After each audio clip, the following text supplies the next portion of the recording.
오늘의 전국 키워드로 짚어보겠습니다. 네, 김병민 국민의힘 비상대책위원 그리고 최준봉 성공회대 교수 두 분 나오셨습니다. 어서 오세요. 오십시오. 안녕하세요. 안녕하십니까? 네, 오늘 첫 번째 키워드 뭡니까? 네, 내용 보여주시죠.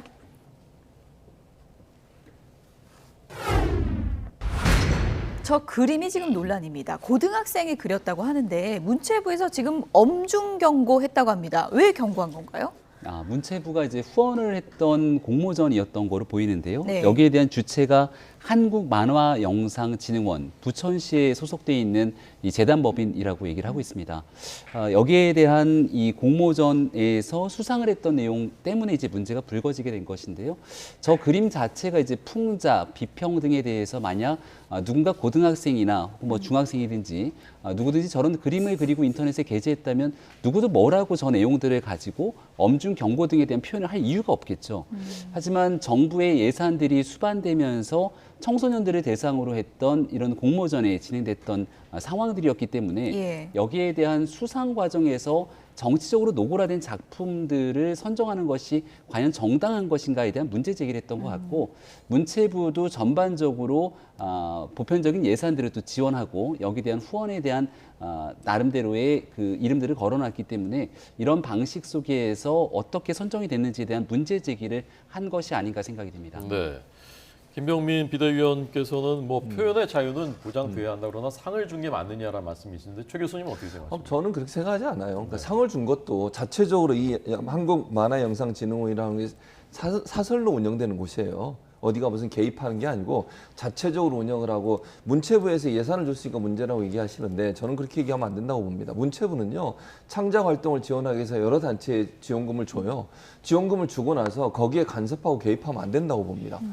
그게 무슨 불법적인 행위를 했거나 법률에 어긋나게 뭐 돈을 잘못 사용했거나 이러면 문제를 삼을 수 있지만 정치적으로 어떤 뭐 자연스럽게 정치인의 풍자를 하는 것 자체도 저는 그거는 창작 활동 일환으로 용납해야 된다고 생각해요. 네. 이런 것까지 문제를 삼게 되면요. 그러면 정치 권력이나 아니면 정치인에 대해서 비판하고 풍자하는 그 모든 내용들이 다 비판의 대상이 될 수밖에 없어요. 저는 그건 타당하지 않다고 보고 네.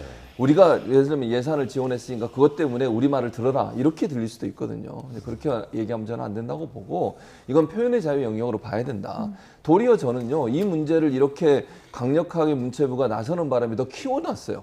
사실은 이거 모르고 넘어갈 수도 있는 문제였고 당시에 있었던 분들 많은 문제였을 수도 있는데 문체부가 이렇게 강하게 나오다 보니까 결국 이 문제가 이슈화됐고 사회적으로 여론에도 상당히 안 좋은 영향을 미친다고 저는 봅니다.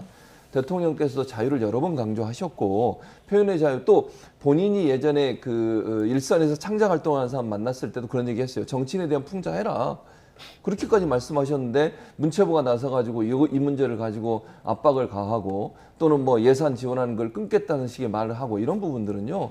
표현의 자유나 창작의 자유를 상당히 침해할 수 있는 위험한 발상이라는 생각이 듭니다. 지금 나오는 그 윤석열차 그림 전체 화면으로 좀 크게 보여주시면 좋을 것 같은데요. 최진봉 교수님, 저게 왜 저렇게 논란이 되나 또 궁금하신 분들도 있을 것 같은데 저게 어떤 걸 풍자하는 건지도 설명을 좀 해주시면 좋을 것 같아요. 왜냐하면 저 이제 보시면 열차의 앞쪽에 얼굴이 나와 있잖아요. 그 얼굴이 이제 윤석열 대통령을 이렇게 묘사한 걸로 보이지 않습니까?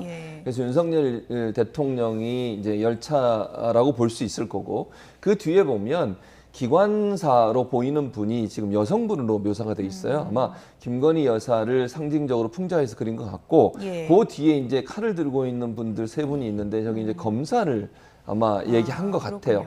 그리고 이제 그러니까 결국은 윤석열 정부의 실제적 조종하시는 분이 김건희 여사고 또 검사들이 윤석열 정부의 주요 역할을 하고 있는데 그게 무서워서 결국 어린이들이 피하고 있다, 도망가고 있다 이걸 아마 얘기하고 싶은 것 같아요. 아마 이제 최근에 논란이 되고 있는 검사들이 너무 많이 검찰 출신들이 너무 많이 정부에 들어가고 또 김건희 여사가 여러 가지 역할을 하는 부분에 대한 비판적 여론이 있지 않습니까? 그걸 아마 풍자적으로 담아놓은 것 같아요. 그러니까 국민들의 비판적 시선을 하나의 카툰이라고 하는 한 컷에 담은 건데 그걸 이제 문제 삼아서 논란이 되고 있는 거죠. 네.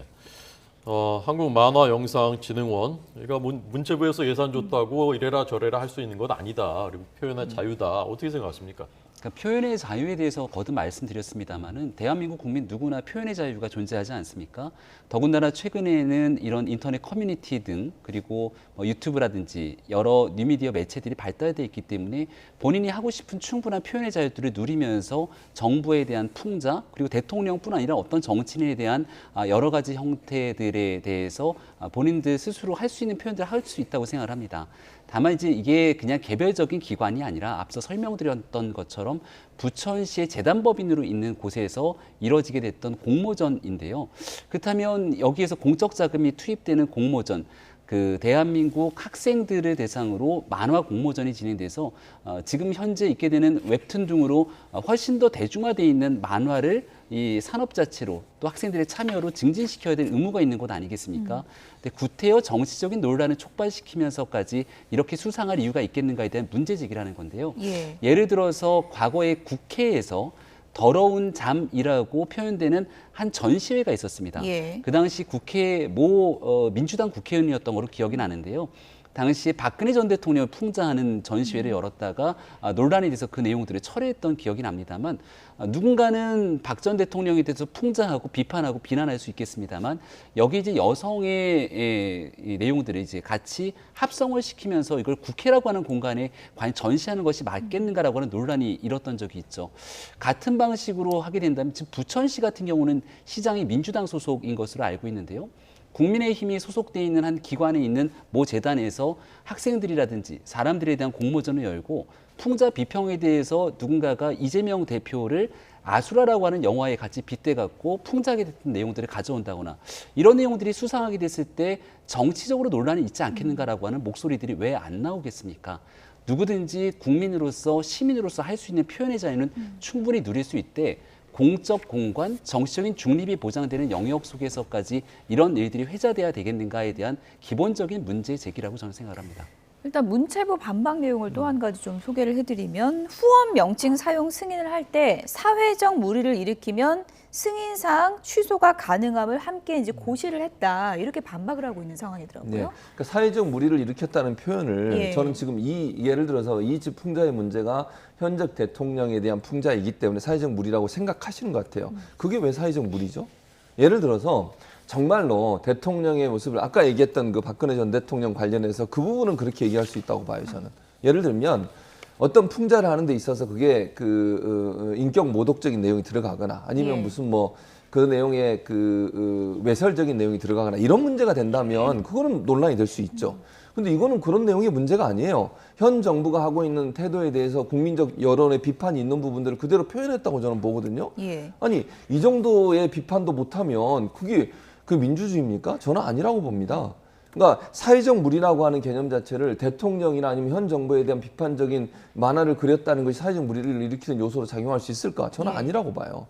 사회적 무리라고 하면 상식선에서 정말 비판을 하되 비판하는 내용이 명예훼손적 요소가 들어가거나 사실이 아닌 내용을 얘기하거나 아니면 예컨대 뭐 너무 외설적인 내용이 포함돼서 했다고 하면 문제가 될 수 있지만 이 정도의 비판은 다 할 수 있어요. 지금 여론 중에도 이렇게 생각하시는 분들 여론이 많습니다. 그걸 그림으로 하나에 만들어 놓은 건데 대통령을 저렇게 비판의 대상으로 삼았다는 이유만으로 그거를 표현의 자유 영역에 침해될 수 있는 요소까지 작용하면서 지원을 끊겠다. 사실은요, 블랙리스트의 가장 큰 문제점이 뭔지 아세요? 지원 끊는 거예요, 지원 끊는 거. 특히 창작 활동하고 문화 활동 하시는 분들 입장에서는요, 정부의 지원이 없으면 제대로 창작 활동을 못 하시는 분도 많습니다. 그런 분들에게 이런 일 했으니까 우리 이제 더 이상 지원 안 하겠습니다. 이렇게 나오는 것이 과연 타당한가? 저는 그런 부분에서 뭐 정치적으로 예를 들면 여당 의원들이 저 문제에 대해서 문제를 제기할 수는 있다고 봐요. 정치적 부분에 있어서. 그러나 정부가 나서가지고 이런 부분에서 비판적 입장을 내고 또는 예산을 끊겠다는 정도의 지원을 끊겠다고 하는 그 정도의 목소리를 내는 것은 바람직하지 않다고 봅니다. 네. 오늘 문체부 국정감사 있는데 오늘 여기서 그 쟁점이 될 것 같고요. 어제 국정감사에서도 이제 다른 기관 국정감사에서도 이 문제 논쟁이 있었습니다. 여야 의원들의 어제 문제 논쟁 들어보겠습니다. 오른쪽에 있는 것이 2019년 보리스 존슨 영국 총리를 비판한 정치 카툰입니다. 왼쪽에 최근에 만화축제 금상을 받았다는 그 여고생의 작품입니다. 한눈에 봐도 이게 표절입니까 아닙니까? 2019년에 나온 만화입니다. 문체부에서 정치적이 심각하다고 지적을 했지만 더 본질적인 것은 이 학생이 표절을 한 겁니다. 표절에 대해서 되게 엄격하게 잣대를 들이밀지 않습니까? 그런 의미에서 보면 표절이라고 얘기할 수도 있겠습니다. 근데 이제 김건희 여사 논문 이런 걸 떠올려 보면 그 논문을 여기다 대입을 해보면 완전한 창작으로 저는 보입니다. 우리가 기준이 완전히 다른 거죠. 권력자의 그 부인에 대해서는 너그럽다 못해서 한없이 관용적인 이런 태도가 아이들에게 표절에 대한 가치 기준 이런 부분을 달리 정할 수도 있겠다 이런 생각을 해봅니다. 네. 이 문제 이제 쟁점이 된 뒤에 또 표절 시비로 또 번졌는데 먼저 김 비대위원님 어떻게 보십니까? 뭐 수상에 대한 기본적인 기준에서 표절 등의 작품들이 수상될 수는 없는 거니까 아마 그 문제를 짚고 싶었던 것 같습니다. 과거 영국에 있었던 한 웹툰을 가져와서 이제 얘기를 했던 건데 상당히 유사한 것 아니냐 이런 주장을 하고 있는데요. 토마스 열차 같은 경우는 워낙 아이들이 좋아하고 꽤 오래돼 있던 만화기 때문에 그 안에서 영감을 갖고 그릴 수 있는 거 저는 뭐 자연스러운 일이라고 생각을 합니다. 예. 하지만 거듭 말씀드립니다만 누군가 창작과 표현의 자유를 침해하기 위해서 정부가 의도적으로 그 사람들에 대해서 외압을 형성하거나 그리고 여기에 대한 지원을 끊겠다는 얘기를 드리는 것이 아니라 공모전 속에서 반드시 정치적인 중립을 좀 지켜가면서 더 좋은 창작물을 만들어내야 됨에도 불구하고 그런 내용을 몰랐을 리 없는 재단 입장에서 왜 정치적으로 논란이 될 법한 내용들을 수상을 하고 그 내용을 전시하면서 문제를 촉발시켰는가에 대한 근본적인 문제가 있는데요. 지금도 이 뉴스를 바라보면서 일각에서는 아니 정치인이나 대통령 풍자고 비판할 수 있는데 너무한 것 아니야? 이렇게 생각하는 분들도 상당할 거라고 봅니다. 당연히 그렇게 할 수 있고요. 다만 거듭 말씀드립니다만 여기에 대한 정치적 중립이 보장돼야 되는 공모전 그리고 중앙정부의 전시회라든지 이런 차원에서까지 나서서 정치적인 문제를 촉발시켜서는 안 된다는 근본적인 얘기를 드리고 있다 말씀을 드립니다. 아무래도 이제 금상 수상작이고 이제 수상에 대한 이제 무게가 실리기 때문에 또 표절 논란도 또 하나의 축인 것 같은데요. 어떻게 보셨습니까? 그러니까 이제 표절이라고 하는 것을 예. 이게 이제 작품의 내용에 따라 다르다고 저는 보는데요. 예를 들면 학술적인 어떤 논문을 하고 이런 거는 표절이 중요하죠. 예. 그런 거는 표절하면 절대로 안 되고요. 예. 또는 어떤 그 프로젝트 같은 것을 보고하고 또는 연구하고 조사한 내용을 발표하는 가운데 같은 내용이 들어있으면 그건 절대로 안 된다고 봅니다. 근데 지금 토마스 열차 관련해서 정치인들이 저렇게 어떤 대상이 돼서 그려지는 게 영국 총리뿐만 아니었어요.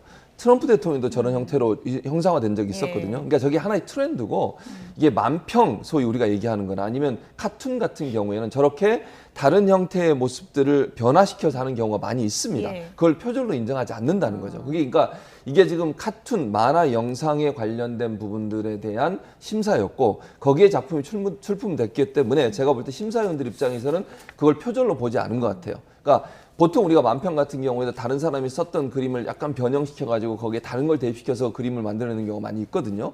그 일반적으로 만평에서 통용되는 것이기 때문에 예. 이걸 표절의 문제 가지고 접근하는 것은 타당하지 않다고 봐요. 그러니까 국민의힘 입장에서 아마 표현의 자유 문제 가지고 논란이 되니까 그것이 이제 비판의 지점이 있고 이러니 이제 이 문제를 또 다른 관점에서 얘기하기 위해서 표절 얘기를 하셨는데 원래 카툰이나 만평은 표절의 영역이 아니라 그거를 다른 사람이 썼던 것을 일정 부분 인용해서 본인의 생각으로 약간 변형시켜서 하는 것도 인용되는 범위가 있기 때문에 표절로 얘기하는 것은 타당하지 않다고 생각합니다.